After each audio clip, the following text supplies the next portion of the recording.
Hello, everybody. Welcome to another Three Geeks Conversation. Tonight, I'm not joined by Justin or John or Mick. I am joined by Max and Mike, and we are honored to have the lovely Renae Jacobs on. How are you doing today? I'm doing fine. How are you guys? Doing excellent. I'm super excited. I'm so happy to meet you. Yes, same. You're giggling like a little girl. Yeah, I'm a bit starstruck right now. Obviously, I can't lie. So, where are you from, Renae? Where am I from? Where am I originally from? Yeah. I was born in Chicago and lived there for a couple of years, and then raised in East Lansing, Michigan. Go Spartans! And we moved to California when I was 11 years old. So I'm from the Midwest, but I've been in California a very long time. How are things in California right now with all the COVID and stuff? Are you guys still on lockdown, or did you guys come out of it? Oh, that's a good question. So you can't eat out. You can only take in. People are pretty much staying in. And I got my first dose of the vaccine, which is pretty cool, and waiting for the second. And things are weird. How are things there? Ohio is weird too. I think our numbers are starting to finally come down a little bit, but I thought we were close to being locked in again, but so far we've managed to avoid it. Yeah, I felt like with the second kind of surge and everything, we're more of one of those like stubborn states who's like, nah, go ahead and do what you want. Like it's fine. It'll be fine. Like, please wear a mask. Like that's where we're at. But I just try not to go out much. Is what I do. I don't ever go out. Uh-oh. So I like to just sit in front of my computer and podcast and reach out to people to come on and talk to me. Yep, that's pretty much the same here in New Jersey. Is just staying at home, staying warm, ordering a lot of takeout at times. Yeah. It's crazy. It's crazy. My son's in Pittsburgh, and he says that the restaurants are open at 50%. So every place is different, and hopefully we'll get through this soon. This has been insane, to say the least. Have you been finding a lot of new restaurants though? The one thing that I do appreciate is that I'm trying a lot of different places. Oh. It's like, yeah, it's all order in, but like there's a bunch of places I wouldn't have tried, or I'm like, I'm tired of ordering from Bob Evans. I want to get something different. So have you been trying new? Oh my God. No, we're kind of kind of comfort food, so we kind of seem to order from the same places all the time. And I'm starting to cook, which is bad, Well, practice will make you better. It can only help. Don't tell anybody I'm cooking, please. So anyway, how did you go about getting the job for Teenage Mutant Ninja Turtles? Well, like most jobs, a call is a casting call goes out, and at that time, everybody who had agents were submitting them. You always went, and in those days, you didn't submit online like you do now. We went to a studio. We had a time. You show up. You met with the director. You got a picture. I got a line drawing picture of April O'Neil and a few of her monologues. And the director said, she's in her 20s. She's a reporter in the city, and go. And so, okay. So I kind of drew on some of the female reporters that I had been watching on the news. And I did about 3 or 4 takes, and they said, thanks, bye. And a few weeks later, I heard I had gotten the part. Nobody knew what Teenage Mutant Ninja Turtles was at all. I mean, my agent called me and said, you've got this audition for the Teenage Mutant Ninja Turtles. And I went, the what? Yeah, he said, I don't know, just go. Everybody in town's going. So I don't think anybody really knew what it was about. You know, there was no internet, there was no way to research, you know, stuff like this. It was just word of mouth if you found out about anything. So I don't think most of us knew anything about what the comic book was about. And but you know, you get a description of a character and you go, and that's what you do. Nice. I was really curious because I knew like certain studios will like record ensemble, or they do like one actor comes in and does their part at a time. Was it an ensemble recording? Did you get to work Yeah. across from like Cam, Clark, and Townsend in the moment? So back then, we mostly, I don't remember any show that I recorded where you weren't with the cast members in the booth. It sure was more creative doing it that way. I think Disney recorded a lot of their animation, like the movies, one person at a time. But back then, we all were together, and it was like, it was amazing because you were sitting in this recording studio, and we all had our music stands with our script on it, and then the director and the producers would be behind the glass, and you'd never hear what they were saying to each other unless they pushed the button, which, you know, wasn't that often. So you never knew what they were commenting about or talking about lunch. Who knows? But the ability to be in the studio together was kind of like doing theater or a radio show, and the personalities of the turtles were really set in stone by Cam Clark and Barry Gordon and Rob Paulson and Townsend Coleman. They were friends. We'd all work together on various projects, and you know, they had developed a link, a camaraderie, and I don't think any other actors could have portrayed the turtles as well as they did. And they really set those personalities in stone. Nobody knew, you know, what color bandana. You know, in the early animation, some of them, they'd switch, you know, one would be this color or that color in each episode. And the personalities were really set by the guys. And I you know, I'm very biased and I love my guys.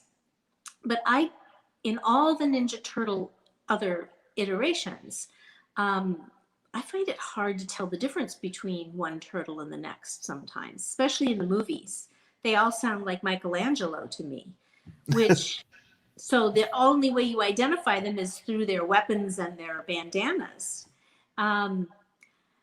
The personalities were so important to the establishment of this franchise. And without my guys, I don't know how successful it would have been. I really don't.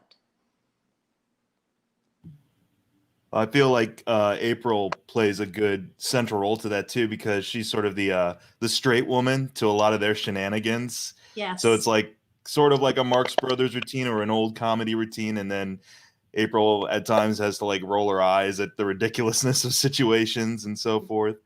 Yeah, I agree with you. I think I love that you know about the Marx Brothers, and you know, sometimes I talk to people on podcasts or, you know, Comic-Cons, and they don't know what we're talking about when we talk about the Marx Brothers and Laurel and Hardy and Abbott and Costello and Burns and Allen.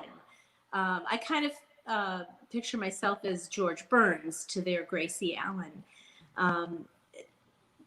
For anybody who doesn't know these legends in comedy, they really are in for a treat, and they really should research it, because a lot of the shenanigans that the guys put into the scripts are really a nod to the classic legends of comedy. And there's a lot of inside jokes.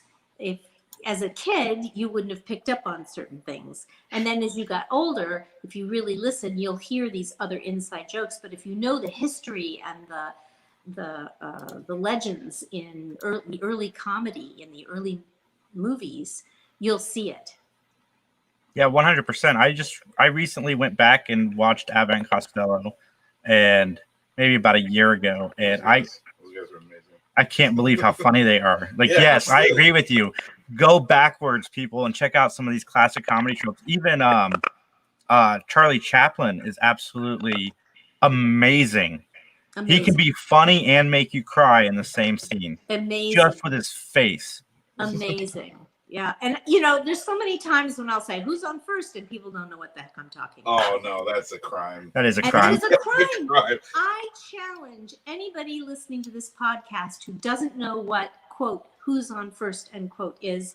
You look up Abbott and Costello and with their baseball routine, and you've got to get that. You've got to be familiar with that. You actually have to memorize it. Now, if you encounter someone who doesn't know who's on first, and you're like, you don't know who's on first, and they say, I don't know, do you scream third base at them? You've got to, right? I have watched that skit probably 200 times, and the laughter does not die down. I laugh just as hard every time. But just talk to somebody who doesn't know what you're talking about, and they look at you like you're insane. It's like, who's on first? What do you mean, who's on first? What's on second? I don't know who's on third. They get just as exasperated as Costello does in that whole routine. Exactly. And that's so weird though, because now everything is more accessible, and it's strange that these things are falling away. Even though they're obviously just great pieces of comedy. Like it doesn't matter when you watch it. Like as long as you know what baseball is, you can get in on this joke. And that's like their act is so good. It's really a good time. I mean, you have to look for silver linings in all of this craziness. And if you're home, put down the video game, for an hour, and do a little deep dive into early comedy. And it's so joyful. It's amazing. And then you'll kind of see where some of the foundation for the characters in Ninja Turtles come from. And it's good to see, the influencers of the people that like anyone who think is funny now was watching, that stuff and thought it was funny and brought it forward. So it's good to see your influencers. Absolutely. I just recently watched The Graduate, and I went up to Max, and I'm like, I finally get Wayne's World 2's ending, because it's the ending of The Graduate, and I was so excited. I was just like, dude. I love old cinema, so going back and revisiting these classics has been a blast. Yeah, I agree. Just like, so when you're doing Turtles, they're like, okay, well, a 7-foot mutated warthog shows up. Did you find a lot of those situations, where you're just like, okay, I have to vocalize some sort of emotion right now, for something that's completely outside the realm of, just like you're saying, like you didn't know Teenage Mutant Ninja Turtles, you didn't know what that was when you first got the job. Mm-hmm. Did you have any trouble with that at all, or was it just like another fun situation where you guys are like, okay, and then the brain monster shows up in a giant robot suit, and here we go.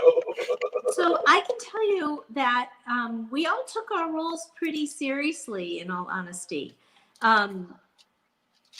After April's initial shock and fainting, in the first episode of the first 5 miniseries, she totally accepted them and didn't even look at them as turtles. They were like her brothers, they were her buddies. And so if you're in the realm of believing that, this is normal, then why not a rhino or a warthog or a brain inside a robot? I think, the characters initially, when they were initially introduced to like when April was initially introduced to Rocksteady and Bebop, she reacted to that. But once she became acquainted with them, they were just like the Turtles or like you. She wasn't freaked out because she knew who they were. And it made sense. If turtles could be mutated, so why not anything else?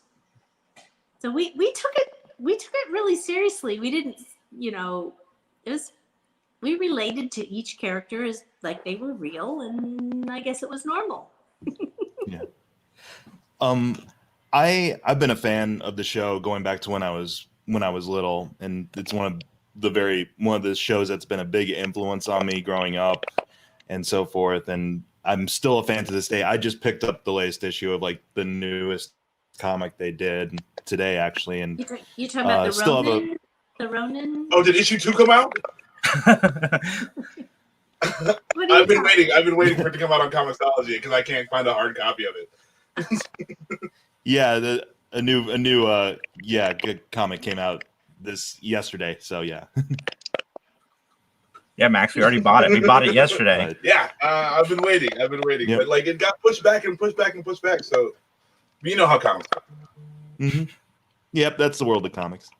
But I was just curious because I'd heard interviews with the full cast before, and you were there for, I think, Rob Paulson's Talkin' Tunes episodes. Mhm. And I know he talked a lot about it, and Cam Clark, who voiced my favorite turtle, Leonardo, talked about like he had to play sort of a very restrained character while everyone else got to goof off and really go for broke. And I hear a lot of April in your just natural voice, in your natural tone. There's a lot of April there. Was there ever a point where you felt like I need to go for broke? I need to do this big out of control character moment, or give me something really like exaggerated to like really like do? Well, you don't think "put me down, you big ape" is exaggerated? Oh, I'd say that's exaggerated, certainly. But I know there would be some episodes where it's like you'd be transformed into a creature and stuff, or so Cat. like, yeah, a cat, yeah, absolutely. Like, were you kind of like ever hoping, oh wow, let's keep recording April as a cat for many episodes? Was there ever a point where like a transformation made it more fun?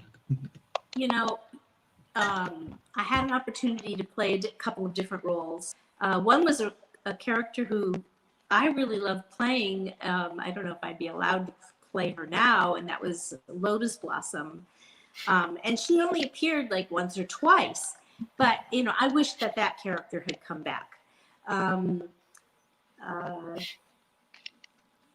You know, the opportunity to stretch and do something different was fun, but April was the straight person. So, you know, I had plenty of shows that I did where I was little creatures and characters and crazy critters, and but she was the first human being that I played, the first straight woman, straight person, and I don't mean that sexually.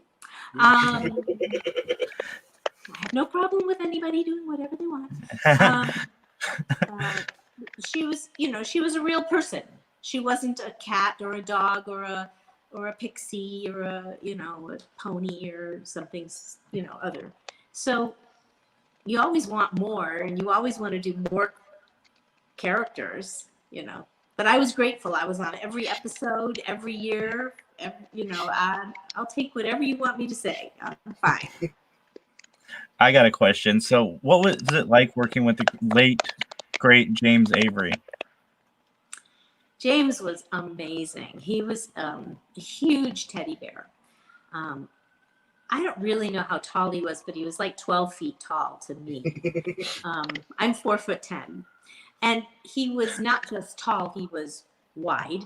And I've said this before. You know, he didn't wear shoes.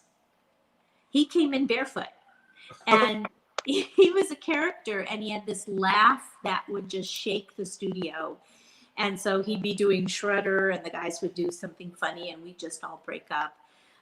James would come in the studio. I'm always early. I don't like being late, so I was always early and highlighting my script. And James would come in, and he would pick me up, and I'd be like 3 feet off the ground, and be like, "Hi, James," and my little feet would be like, you know, dangling, and just a kind, sweet, generous, serious,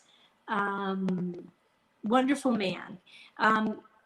You know, we all, again, there was no internet, there was no IMDb, there was no way for us to, other than if we talked about who we were, what we'd done, where we come from, but there really wasn't that opportunity.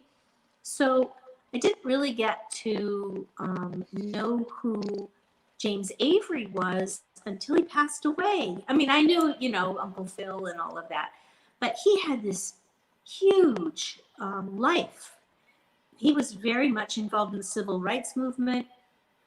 He was a Shakespearean actor.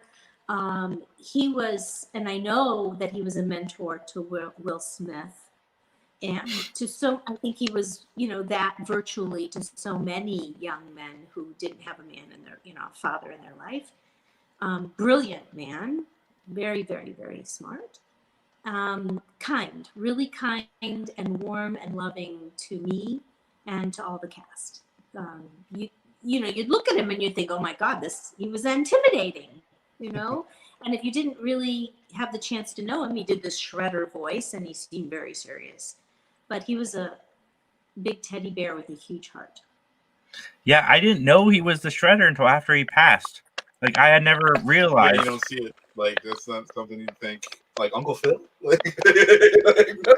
But can you imagine Uncle Phil walking around barefoot all day? I mean, outside. Yeah. I think he is the best TV dad, even though he was technically Uncle Phil. But I wish he was my Uncle Phil. I know, we all do. He had children on the show, right? Mm-hmm. That's true. Yeah, that's true. But sorry, I blanked for a second. But so what have you been up to since Ninja Turtles? What have I been up to since Ninja Turtles? Well, Ninja Turtles ran for 9 years. Before Ninja Turtles, I was involved in a lot of different animation projects, and we did a lot of book on tape or audio books, and early games, early DVDs, teaching children how to use the computer, that kind of thing. So during Ninja Turtles, they made it very, very clear that we could be replaced. So that was interesting. In fact, one season, Rob Paulson, who's just the most generous, kind, big-hearted, stalwart man, had committed to go to Las Vegas to meet a bunch of fans. I'm not sure if it was a charity event. I'm not sure what the event was anymore. But I know that he had been asked by the producers to make a commitment to go. And on the day he was supposed to fly to Las Vegas, we were scheduled to record. Now, why would that be a big deal? I mean, now you record separately all the time. But back then, they told him, if you go, we'll replace you. They had asked him to go to Las Vegas and promote the show and do whatever he was going to do. And then they tell him, you can't go, but it had been advertised. And he felt terrible. People were waiting for him. So he went. And sure enough, he was replaced. There are a few episodes. There are some episodes where Rob wasn't recorded. So they made it very clear to me. They took me aside and said, look, you think you're going to go do other shows and miss recordings? You can be replaced. Easy. So I told my agent, look, this is a sure thing. We're doing hundreds of episodes. I've just been told if I, audition for something and I get it and there's a conflict, I can be replaced. So I made the decision not to go and audition for things that would conflict. And we did a lot of shows. So, we were in the studio once a week. So what happened with my career was, you're not recording, you're not auditioning. New directors come and go, and they're not as familiar with you. So, and then there were other things that happened, like there was specifically a voiceover actors strike, and it lasted a long time. So what did they do? The producers went to Canada, where they could record. They didn't have to pay residuals. It was a buyout. They just paid them lower than what we were making. And they didn't have to continue paying them. Now, they weren't that great in the beginning, But so what? The animation to them was more important than the voice. But later those actors got better. They trained. And so a lot of jobs went up to Canada. So, and then a lot of famous people wanted to do voiceover. You know, Demi Moore did the voice of, you know, what was it, Pocahontas or something, which probably wouldn't be allowed these days because I don't think she's Native American. So what am I doing now? This kind of leads up to what I'm doing now. So when Turtles was over, things kind of were a little slow for me. So I got very involved in making sure that the public school that my kids went to was an excellent school. It was not at the time, and created a national mentoring program, a mentoring program that got recognized by the NEA and by the National Education Department. And I was flown to DC and given an award, and so, and that's been replicated now in other schools. And I raise a lot of money for a university in Israel called the Hebrew University, which is very near and dear to my heart, for scholarships for students, because I just passionately believe that it's through education that we will make a better world and we'll all get along better. And if you're educated and you succeed, your children will succeed, and you know, things hopefully will be better.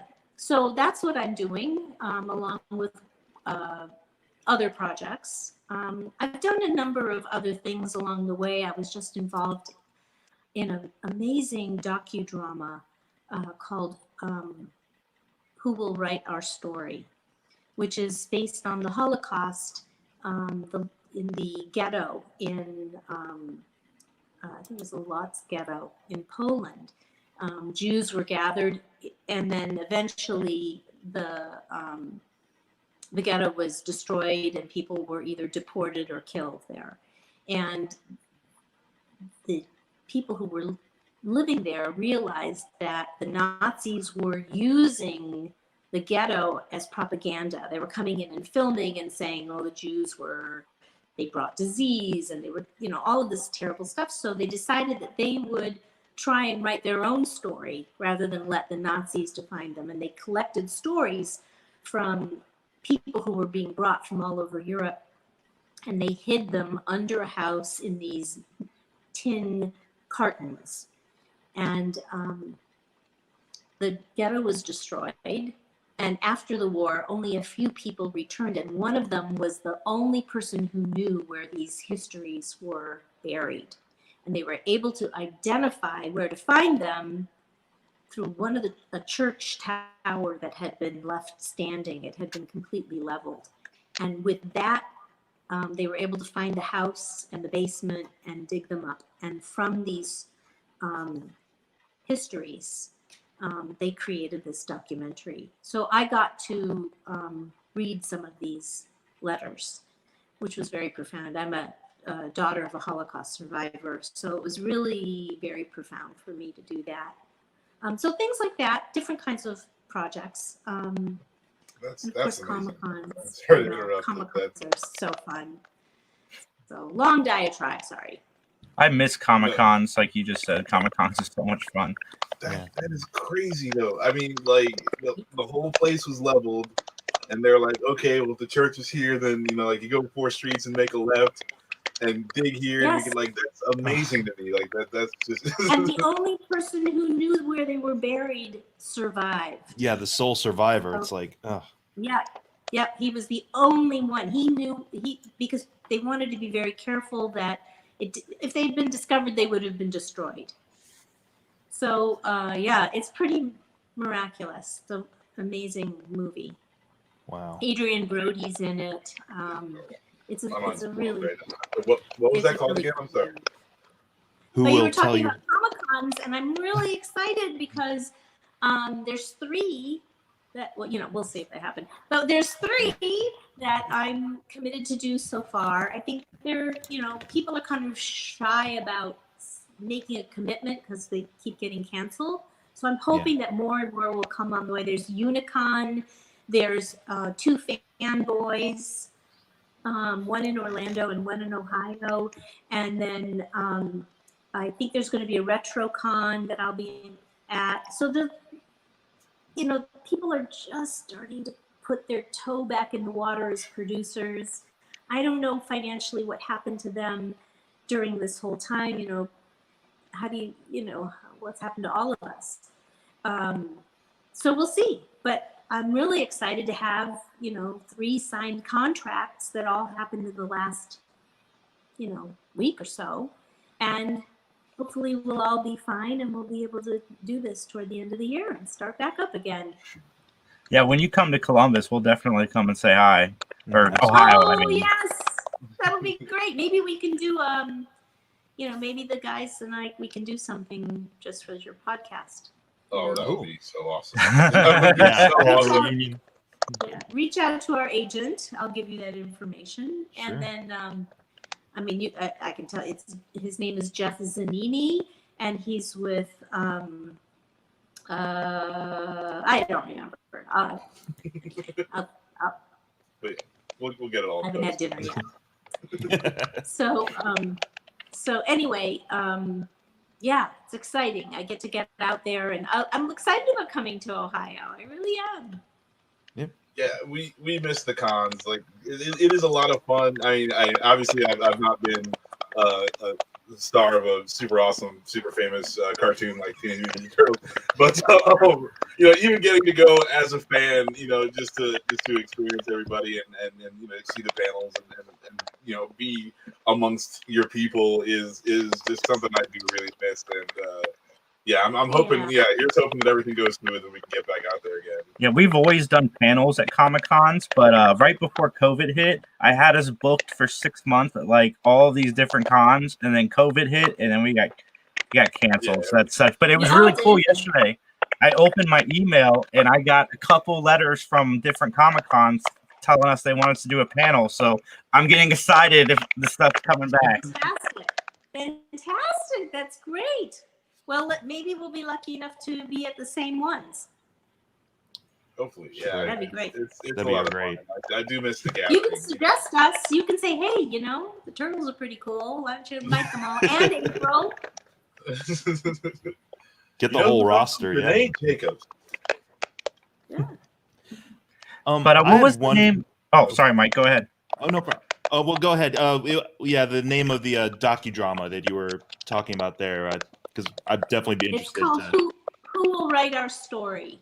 Who Will Write Our Story? Thank you. Who will write our story? Mm-hmm. All right. One final question here. Like you mentioned before, Turtles was kind of this big marketing juggernaut after those first couple of episodes came out. What was the experience like to see an action figure based on your character for the first time? It was fun. She had my thighs. It was really great.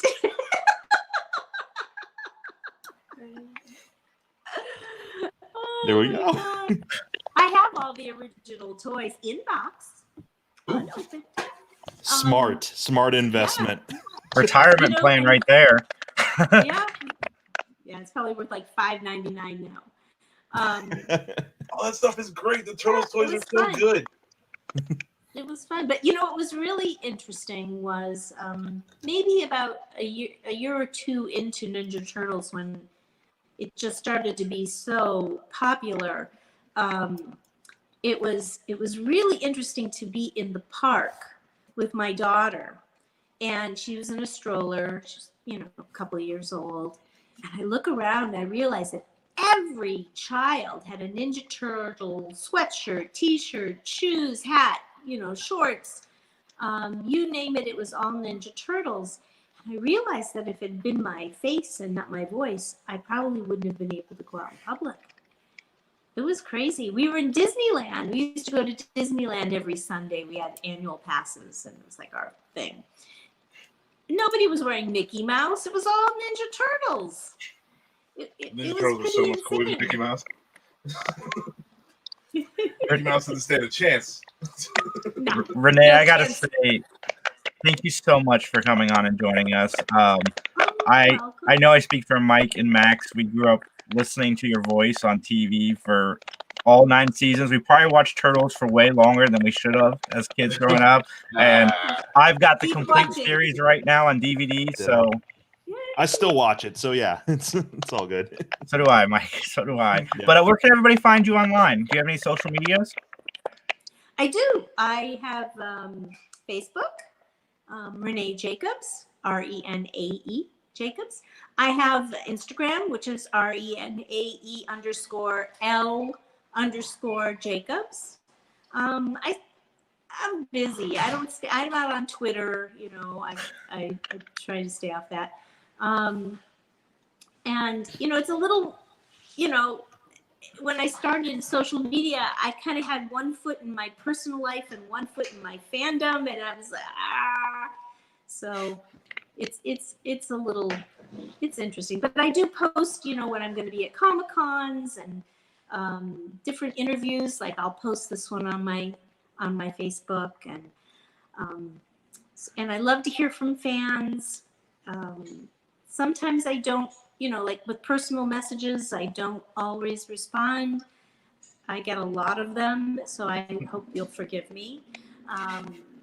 You know, I can't do free autographs, you know, because when we go to Comic-Cons, people pay to come in and paid for the picture and the autograph, and it's not fair to those people who've done that. So, you know, I do get requests for that. But if they request and don't mind making a donation to the American Friends of the Hebrew University, like you guys did, then I'm happy to, you know, do something for you, because, you know, time is valuable, and it also does something good in the world. So we all get to participate and do something good. Yes, that should be the motto of 2021. Do something good for somebody else and keep passing it on, because only we can make the difference. I want to thank you so much, Renae. If you don't mind sticking around for after the credits, just to chat for a second. And everybody else, we will see you guys on Sunday at noon. Can I ask a question before you sign out? Yeah. How about if everybody on 3 does a big turtle power together? Oh yes. Oh, okay. Yeah. God. Oh my gosh. Yeah. Yes. Okay. Okay. I don't know. 1, I don't know if I'm ready for 2, 3. Turtle power!